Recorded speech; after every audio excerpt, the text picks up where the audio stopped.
Hello students of class seventh, आप सभी को good morning.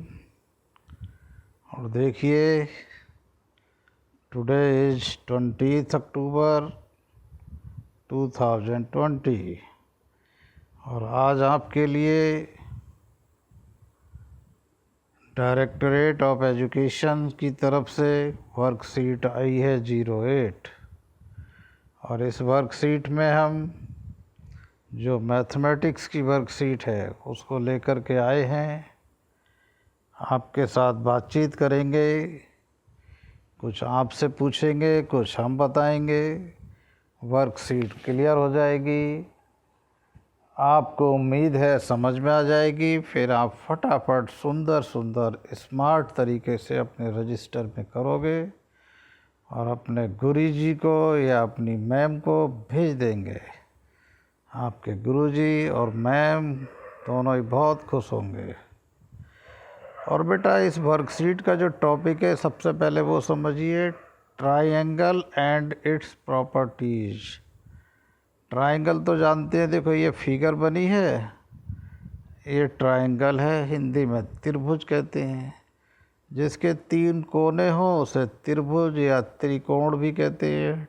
Try means 3, angle means angle. ये देखो, एक एंगल ये, एक एंगल ये, तो ट्रायंगल का मतलब है the figure which has 3 angles. Okay, तो ये इस वर्कशीट का टॉपिक है। तो देखिए, सबसे पहले 1 बाय 1 हम आपको सारा क्लियर करते हैं।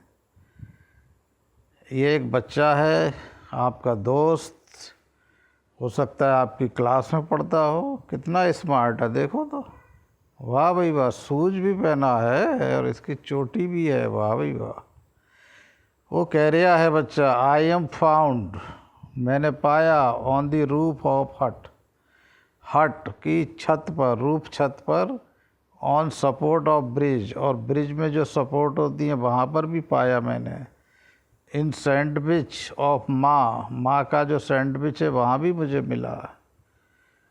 इन इजिप्ट पिरामिड, और इजिप्ट के पिरामिड होते हैं, जैसे आगरे में ताजमहल है, हमारे यहाँ कुतुब मीनार है दिल्ली में, ऐसी इजिप्ट एक कंट्री है, वहाँ पर पिरामिड हैं, बहुत ही प्राचीन काल की, बहुत ही मशहूर बिल्डिंग्स हैं। इन किंग्स क्राउन, किंग्स क्राउन में भी मिला। क्या मिला? आई फाउंड, मैंने पाया। क्या पाया? आप देखिए 1 बाय 1 हट की बात करी थी, ये देखो हट है।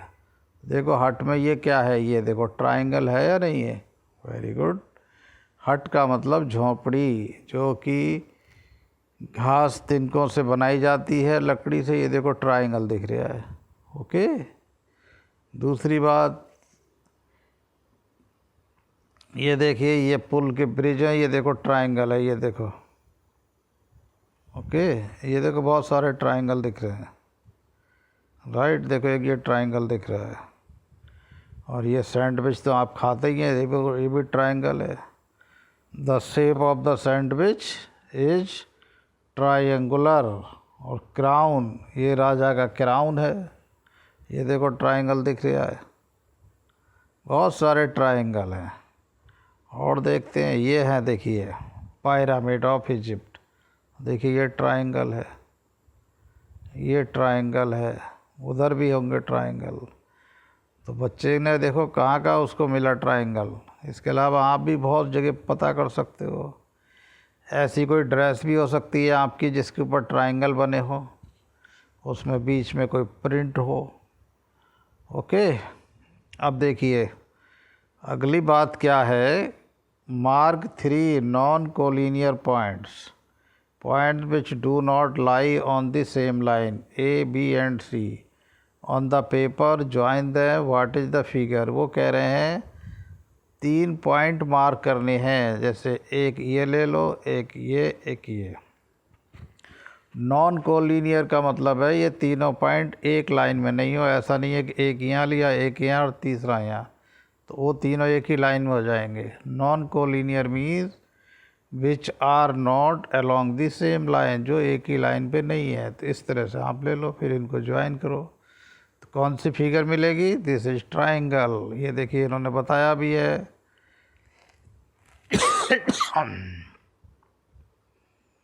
It is a closed figure of 3 lines. 3 line की क्लोज सेगमेंट, लाइन नहीं, लाइन की सेगमेंट है, उनसे क्लोज फिगर है। Okay. Sides A B comma B C C A, vertices A comma B comma C, angles angle A, ये angle का sign होता है जो छोटा सा है। ये मैं भी आपको बना के दिखा देता हूँ, ऐसे करके बनाते हैं एंगल का साइन। ये एंगल ए माना जाएगा, ये एंगल बी माना जाएगा, और अगर ऐसे लिखते हैं एंगल ए बी सी, तो इसका मतलब जो बीच में लेटर है वो एंगल होगा। समझ में बात आ गई होगी। इसको इरेज कर देते हैं। अब आगे देखते हैं आपकी इस आज की वर्कशीट में क्या क्या है। भाई मुझे तो लगता है आपको सारा समझ में आ रहा है, आना भी तो चाहिए। हमारे सारे बच्चे बहुत ही होशियार हैं, बहुत ही दिमागदार हैं। तो मैं आपको बताता हूँ, देखिए ये जो फिगर बनी, 3 नॉन कोलिनियर, 3 ऐसे पॉइंट जो कि कोलिनियर नहीं थे, एक ही लाइन में नहीं थे, उनको ज्वाइन करने से हमें बना जो फिगर, इसको कहते हैं ट्रायंगल। ये वाला पॉइंट, ये ट्रायंगल के 3 वर्टेसिस हैं। तो क्या हैं? देखिए वर्टेसिस कौन कौन से हैं। ये है वर्टेक्स, और एक वर्टेक्स ये है, एक वर्टेक्स ये है। ओके, समझ गए होंगे वर्टेक्स। उसके बाद क्या है, देखिए इसके 3 लाइन सेगमेंट हैं। लाइन सेगमेंट कौन से हैं? देखो एक लाइन सेगमेंट ये है, एक लाइन सेगमेंट ये है, और एक लाइन सेगमेंट ये है। तो लाइन सेगमेंट भी समझ गए। लाइन सेगमेंट वो होता है जो लाइन का एक पार्ट होता है और उसकी डेफिनेट लेंथ होती है, निश्चित लंबाई, जिसको हम स्केल से नाप सकते हैं। ओके, समझ गए। लाइन सेगमेंट भी समझ गए। और 3 बट, और ये होते हैं एंगल। ट्राइंगल का ये एक एंगल, ये एक एंगल, ये इसको बोलेंगे एंगल ए, इसको एंगल बी, इसको एंगल सी। समझ में आ गई होगी बात। इसको हम एक चीज़ और भी बोल सकते हैं, एंगल ए को हम एंगल बी ए सी भी बोलेंगे। जब बी ए सी बोलेंगे तब भी ये एंगल माना जाएगा। इस तरह से लिखेंगे एंगल बी ए सी, तो इसमें जो बीच में लेटर होगा वो एंगल होगा। ये जैसे बी से शुरू करा, ए पर पहुँचे, फिर सी, तो ये वाला एंगल माना जाएगा। समझ में आ गई बात। तो किसी भी ट्राइंगल में अब आप ध्यान से समझ लो कितनी साइड्स होती हैं। These are known as sides. 1 2 3 sides. कितने वर्टेक्स? 3। 1 2 3 वर्टेसेस। कितने एंगल्स? 1 2 3 एंगल्स। तो समझ गए होंगे किसी भी ट्राइंगल में 3 साइड्स होती हैं, 3 वर्टेसेस होते हैं एंड 3 एंगल्स होते हैं। ओके, आगे देखिए क्या है, मीडियन। हो, मीडियन के बारे में तो हमने आपको कल ही सिखाया था, ठीक है। तो मीडियन क्या होती है? देखिए ये ट्राइंगल है ए बी सी। इस ट्राइंगल का नाम क्या है? A B C. और बी सी का मिड पॉइंट, मिड पॉइंट का मतलब बीच का पॉइंट। बीच का पॉइंट कैसे माना जाएगा? ऐसे माना जाएगा भाई, जितनी लेंथ ये होगी अगर उतनी ही लेंथ ये है, तो फिर ये वाला जो पॉइंट होगा ये बीच का पॉइंट होगा। ठीक, ये बीच का पॉइंट होगा। बीच का point means mid point, Hindi में बोलेंगे मध्य बिंदु। अगर इसको अब हमने इस बीच के पॉइंट को, किसका बीच का? साइड बी सी के बीच का पॉइंट को इसके सामने वाले वर्टेक्स से ज्वाइन कर दिया, ये देखिए, तो ये मिलेगी मीडियन। और मीडियन कितनी होती है ट्राइंगल की? 3। एक मीडियन ये होगी और तीसरी मीडियन ये होगी। और बेटा ये वाला पॉइंट होगा मिड पॉइंट किसका? साइड ए सी का। और ये पॉइंट होगा मिड पॉइंट किसका? साइड ए बी का। समझ में बात आ गई। तो मीडियन समझ गए। मीडियन क्या होती है? किसी भी ट्राइंगल में उसकी किसी एक साइड के मिड पॉइंट को उसके सामने वाले वर्टेक्स से ज्वाइन करने वाले लाइन सेगमेंट को हम कहते हैं मीडियन। मीडियन मीडियन हिंदी में कहते हैं माध्यिका। माध्यिका बोलो। ऐसे ही देखिए ए बी सी ये ट्राइंगल है, ए बी सी। ई क्या है? ए सी का मिड पॉइंट है, तो ये बी क्या होगी? मीडियन। और ई मिड पॉइंट का मतलब जितना ए की लंबाई होगी उतनी ई सी की लंबाई होगी, तो मीडियन समझ गए। कोई नहीं। उसके बाद में क्या है? आल्टीट्यूड। आल्टीट्यूड को हिंदी में लंब भी कहते हैं, शीर्ष लंब। Altitude the perpendicular line segment from a vertex of a triangle to its opposite side. ये क्या कहना चाह रहे हैं ये हम बताते हैं आपको ज़रा, ठीक है। आल्टीट्यूड के बारे में हम बताते हैं आपको। देखिए ये हमने एक ट्राइंगल बनाया,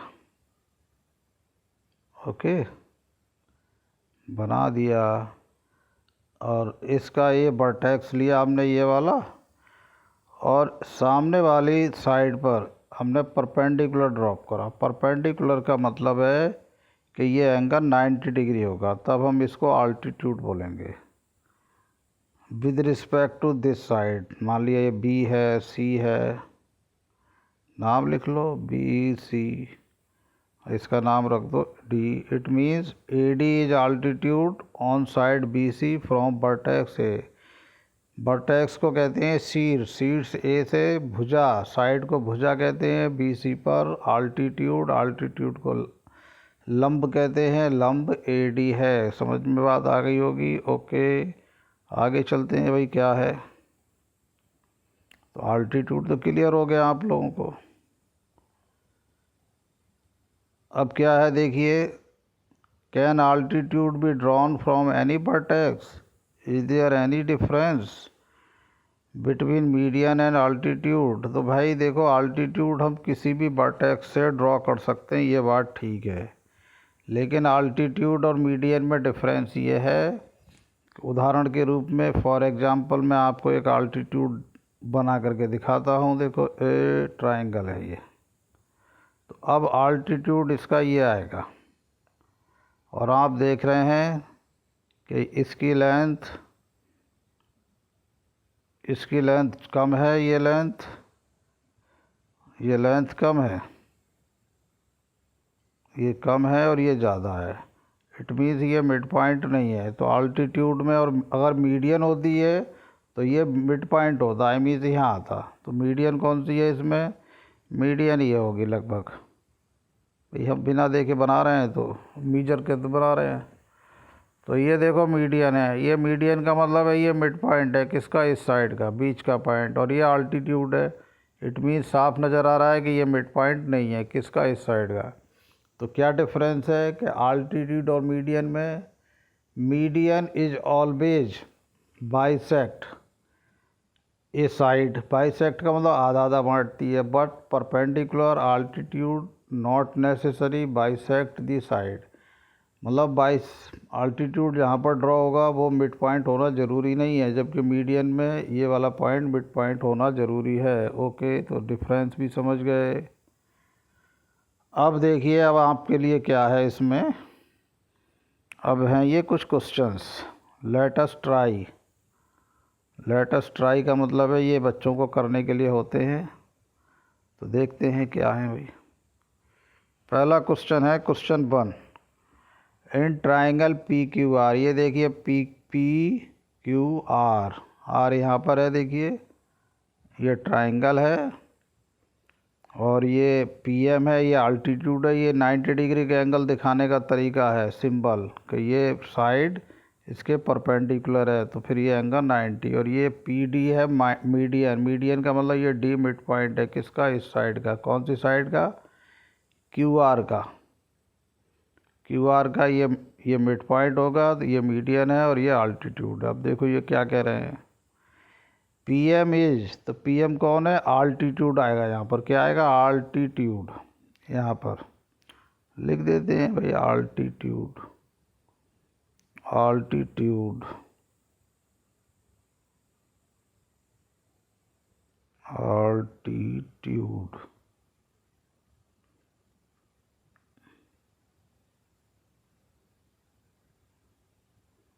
ओके। और पी डी इज मीडियन, यहाँ पर मीडियन आएगा।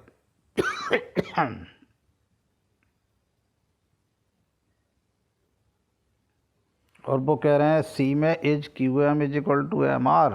देखते हैं भाई क्यू एम कहाँ पर है। क्यू एम नहीं, क्यू एम तो छोटा है और एम आर बड़ा है। इज तो कह देंगे इसमें किस पे लगाएंगे टिक, नो पर लगेगी भाई ट्रिक, ये नो, यस नहीं आएगी। और डी क्या है, angle P M R. Oh very good, angle P M R कौन सा, पी एम और ये आर, तो ये एंगल मैंने बताया था 90 डिग्री का है। इसको हम राइट एंगल भी कहते हैं, 90 डिग्री के एंगल को राइट एंगल भी बोलते हैं। तो यहाँ पर क्या लिख देंगे, यहाँ पर 90 डिग्री लिख दीजिए यहाँ पर। वाह भाई वाह, सारे फिल इन दी ब्लैंक्स कर लिए आप लोगों ने। चलिए भाई, क्वेश्चन 1 हो गया। अब क्वेश्चन 2 क्या है, name the side opposite to angle Q P R. Q P R ये है भाई, क्यू पी आर एंगल, ये एंगल का साइन, क्यू पी आर कौन सा है, क्यू पी आर। तो इस एंगल के अपोजिट साइड ये मानी जाएगी पूरी, क्यू आर। तो क्या है, क्यू आर, केवल लिख देंगे क्यू आर, लिख देंगे the side opposite to angle Q P R is Q R, capital Q और कैपिटल आर। ओके, लिख लेंगे। अब देखिए क्वेश्चन 3 क्या है, find the value of the unknown interior angle Z in the following figure. ये देखिए फिगर है, इसमें ट्राइंगल का नाम नहीं है तो आप लिख लीजिए, ये ए लिख लो, इसको बी लिख लो और ये सी है। और देखो ध्यान से, ये एंगल है बाहर का, इसको बोलते हैं एक्सटीरियर 115, और ये एक एंगल है 52 डिग्री, इसको बोलेंगे इंटीरियर। और ये है जेड, हमें जेड की वैल्यू फाइंड आउट करनी है। तो बच्चों ऐसा है, ये एक्सटीरियर है और इसके according these are known, these two I mean angle A and angle B interior opposite angles. और क्या तरीका है, इन दोनों को प्लस करने पर ये आंसर आता है। तो आप ऐसा कर दीजिए, 115 में से 50 को सब्ट्रैक्ट कर दीजिए तो 65 डिग्री आ जाएगी जेड की वैल्यू। अगर ऐसा होता कि यहाँ पर तो इसमें से इसको माइनस करेंगे ये आएगा, इसमें से इसको माइनस करेंगे ये आएगा, और इन दोनों का प्लस इसके इक्वल होगा। और ये कैसे आएगा, 180 डिग्री में से, ये पूरी लाइन है, देखो ये लाइन है, लाइन की एक तरफ टोटल एंगल 180 डिग्री का होता है। किसी भी लाइन के एक तरफ टोटल एंगल कितना होता है भाई, 180 डिग्री का, ये पूरा एंगल। तो अगर ये एंगल पता करना होगा तो क्या होगा, 180 डिग्री में से 180 डिग्री में से 115 डिग्री को माइनस कर देंगे, ये एंगल आ जाएगा। कैलकुलेशन आप अपने आप कर लेंगे क्योंकि सब्ट्रैक्शन घटाना वगैरह आप जानते हैं। और देखिए अब लास्ट क्वेश्चन रहता है आपका, नहीं लास्ट नहीं, 2 और है। 5 find the value of exterior angle X. Oh very good, अभी तो बताया, इसकी वैल्यू निकालनी है। इन दोनों को प्लस कर लो, 70 में से 50 प्लस कर देंगे 120 आएगा, यहाँ लिख देते हैं 120 लो। एक्स की वैल्यू हो गई 120 डिग्री। ये डिग्री लिखना ज़रूरी है क्योंकि ये एंगल का मेजरमेंट यूनिट होता है 120 डिग्री। तो ये भी क्वेश्चन हो गया, याद कर लेना बेटा। ये सारे क्वेश्चन 8वीं में भी ज़रूरी आते हैं, 9वीं में, 10वीं में, आगे भी छोटी छोटी चीज़ें होती है मैथ की, जिसको छोटी क्लास से आती रहती है वो आगे बहुत तेज़ हो जाता है मैथ में, और नहीं तो फिर आगे प्रॉब्लम हो जाती है। मतलब ये एक्सटीरियर एंगल है और इसके according with respect to this angle these two angles are known interior opposite angle. इन दोनों को प्लस करने पर ये आएगा, इसमें से इसको सब्ट्रैक्ट करने पर ये आएगा, इसमें से इसको सब्ट्रैक्ट करने पर ये आएगा। सब्ट्रैक्ट का मतलब घटाना, इस एंगल में से इसको घटाओगे तो ये एंगल आएगा, इस एंगल में से इसको घटाओगे तो ये एंगल आएगा, और इन दोनों एंगल्स को प्लस करोगे तो ये एंगल आएगा। ओके, समझ गए। अब क्या है, write 5 triangular shapes that you see in daily life. आपकी डेली लाइफ में, ज़िंदगी में कहाँ कहाँ ऐसी चीज़ें दिखती हैं जिनकी शेप ट्रायंगुलर है, उन सबको बताना है। तो जैसे कि स्टार्टिंग में एग्जांपल थे कि किंग के क्राउन में, बोलो, तो ये मैं आपके ऊपर छोड़ रहा हूँ। देखो, हट में भी ट्रायंगल था, और ये ब्रिज में भी देखो ये ट्रायंगल थे, और सैंडविच भी आपका ट्रायंगल था, और ये किंग साहब का क्राउन भी ट्रायंगल थे, और ये पिरामिड में भी ट्रायंगल थे। अब प्लीज़ ये आपके ऊपर छोड़ता हूँ कि आप अपनी अपनी इमेजिनेशन को, अपनी अपनी सोचने को, क्योंकि आप तो बहुत तेज़ सोचते हो, बहुत दूर तक का, तो प्लीज़ ऐसी 5 चीज़ों को सोचिए। नहीं आए तो आप इनमें से भी लिख सकते हो, लेकिन आपको आ जाएगा। ओके, और उनके नाम लिख दीजिए जहाँ जहाँ आपको ट्रायंगल मिलता है। Okay, thank you, bye bye. फिर मिलते हैं अगली वर्कशीट में, तब तक के लिए नमस्कार। और उम्मीद करते हैं कि आप बहुत ही सुंदर सुंदर स्मार्ट राइटिंग में और चमकदार राइटिंग में, पेन आपका अच्छा होना चाहिए, वर्कशीट को करिए रजिस्टर में, और अपने सर को और अपनी मैडम लोगों को भेज दीजिए, ताकि सारे लोग खुश हो जाएं। जब सारे खुश होंगे तो आप भी खुश होगे, और जब आप खुश होगे तो हम भी खुश होंगे। Okay, thank you.